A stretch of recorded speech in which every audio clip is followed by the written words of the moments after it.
Hi, Shep Hyken here, customer service and experience expert. And today I'm going to discuss why some customers are just not worth doing business with. In some of my customer service speeches, I joke some customers aren't worth doing business with. The way I position this in the speech is very funny, but in reality, it's pretty serious. Sometimes a customer isn't worth doing business with because they are truly bad customers. The result is often choosing to say goodbye and sending them to the competition.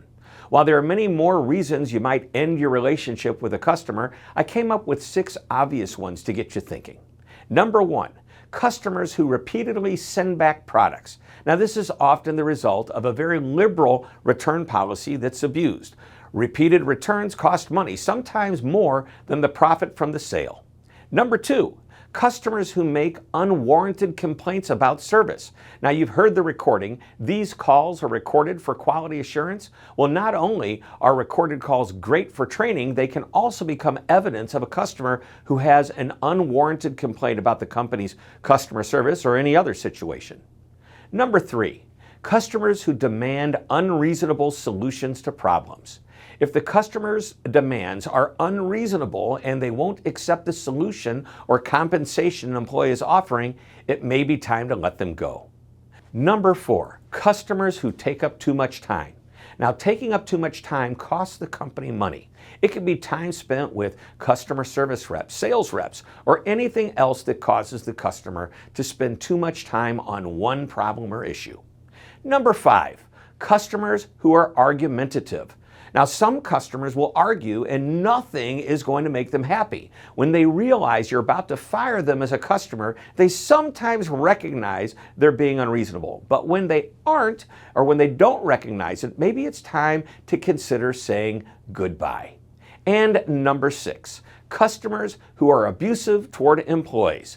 Now, this is more than an argumentative customer. It's taking rude and argumentative to another level. The customer cusses and insults the employee.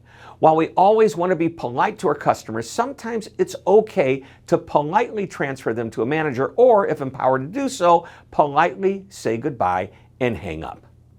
Keep in mind that it's our job to take any negative situation or abusive customer and turn the situation around.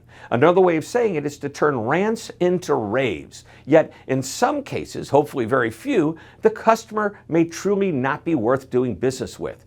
Today, you see, that could change in the future. Keep that in mind. And to remind you to do so, remember one of my favorite sayings. The customer is not always right, but they are always the customer. So consider that saying rather than just slamming the door on an abusive customer. If you feel it can't be worked out today, close the door quietly and maybe consider leaving it open ever so slightly just in case that customer realizes the error of their ways. Maybe they'll come back, apologize, and become a great customer, one that is well worth doing business with. Well, I hope you enjoyed this short lesson. Thank you very much for tuning in. This is Shep Hyken reminding you to always be amazing.